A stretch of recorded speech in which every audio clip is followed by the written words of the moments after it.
Turkish President Recep Tayyip Erdogan will meet his Russian counterpart Vladimir Putin in St. Petersburg next month.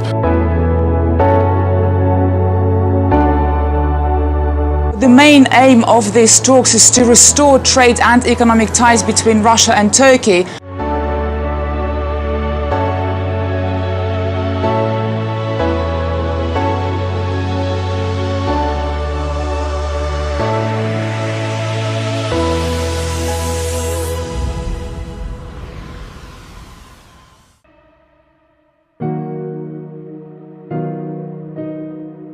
In recent years, Turkey's been good at making enemies, but that appears to be changing. Moscow, the latest neighbor to be invited to a return to cordial relations. We will increase the number of friends we have and reduce the number of enemies. Our efforts in this regard will continue at a steady pace. And not only with Russia or Egypt, we also want to improve ties with all Black Sea and Mediterranean countries.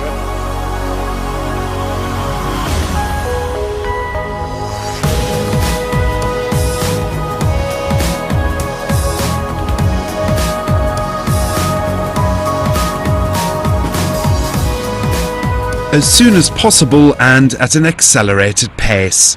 That's what Turkey says about normalizing relations with Russia. Turkey's Deputy Prime Minister Mehmet Şimşek made the announcement after meeting his Russian counterpart Arkady Dvorkovich in Moscow.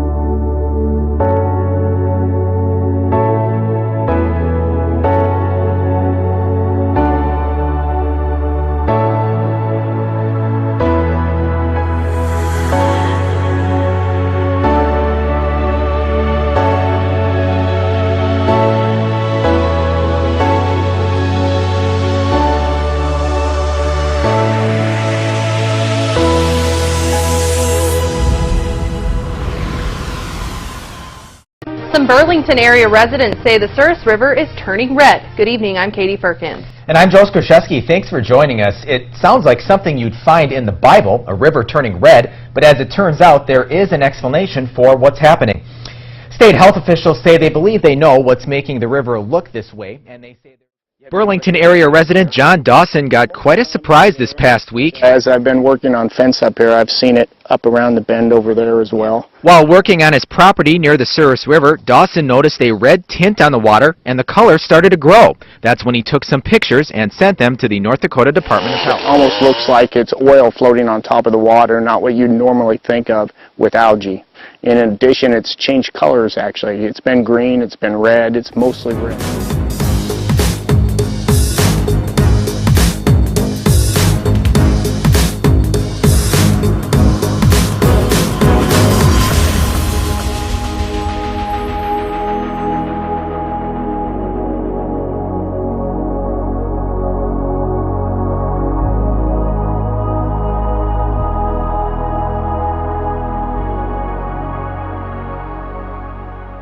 In Brevard County, unfortunately, we have to report more dead fish have been spotted in the Banana River. Daryl Nail got the tip late this afternoon. Daryl, what can you tell us about what's happening this time?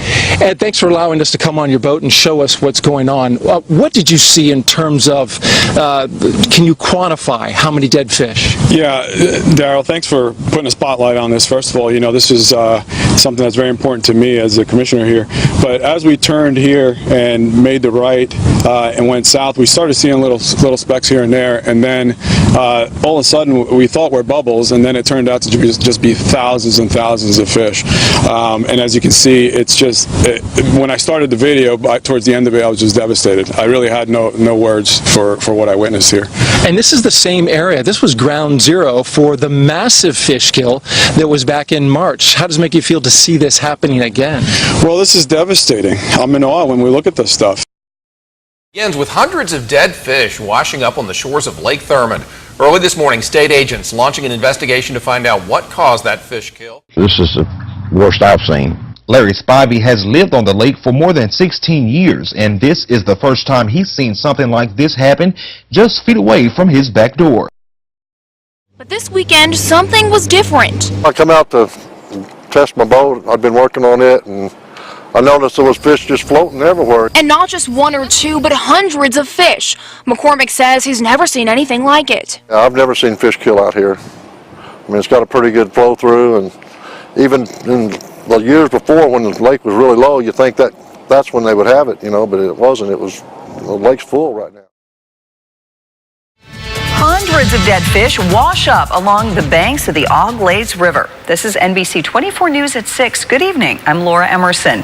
Tonight's big story, the investigation into what is causing the fish kill in Putnam County.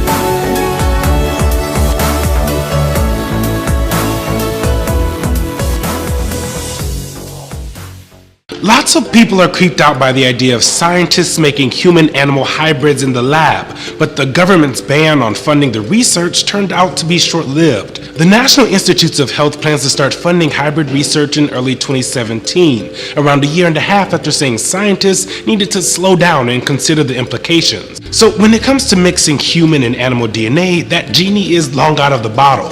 What the government has been stalling over is a step further, putting not just human DNA, but human stem cells into animals.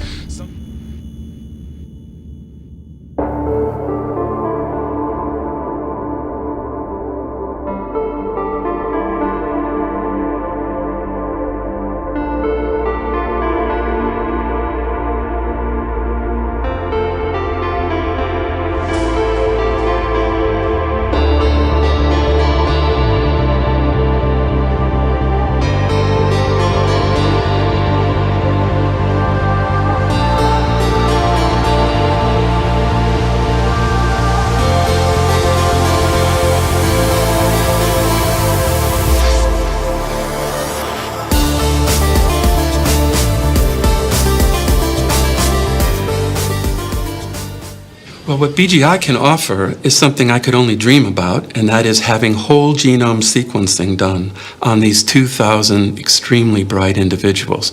So by whole genome sequencing, I mean sequencing all 3 billion base pairs of DNA for each of these 2,000 individuals. Oh, where intelligence is in the genes? Well, people ask questions like, why do you want to do this sort of research? And I think in honesty, any scientist would say, because I'm interested in understanding it. I want to understand why some kids learn better than others, why some children have trouble in school, trouble learning. But in terms of society, and what good is it? Well, there's some bad that people worry about, like designer babies, parents might select babies based on genes. I would say, well, we ought to talk about it. Maybe it isn't totally a bad thing to do. We have initiated to sequence 5,000 twins. We are going to sequence 1 million Chinese in order to know more about their genomes. I don't know how many years it would take, and then we expect that the gene will tell us the answers. I have a dream that we are going to sequence every living thing on earth. We are going to sequence everybody in the world.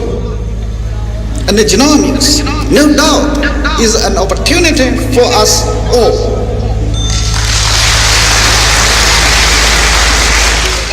In theory, of course, you should be able to clone humans because humans are not different from other mammals in that respect.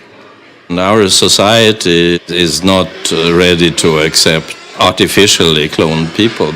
Remember the first time I see these embryos under my microscope, and then after 4 months, and these embryos, they are becoming the pigs. And I'm just thinking, oh, these pigs, they are used to be the embryos under my microscope, and I made these embryos. I was so excited about that. Why? Oh, it is really like being a mom.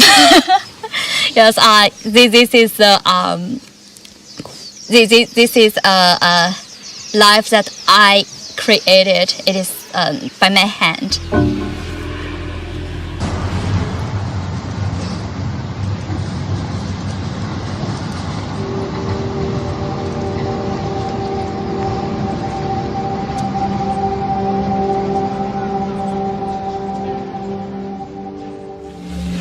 The best humans have not been produced yet. The smartest humans or the longest lived humans. The more we know about the coding, the more we can optimize and move toward the direction that we want to move in. If you want to produce smart humans or nice humans, honorable humans, caring humans, whatever it is, those are traits that are related to certain presence or absence of certain genes, and will have much finer control over the types of people that are born in the future through this.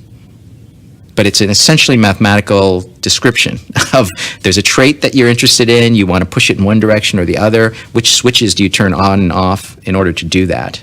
We do it with cows. We have super cows and super chickens. We have animals that mature several times faster than the wild versions. So we've pushed those animals in directions we want to push them, but we haven't really pushed ourselves. And I think people will push themselves.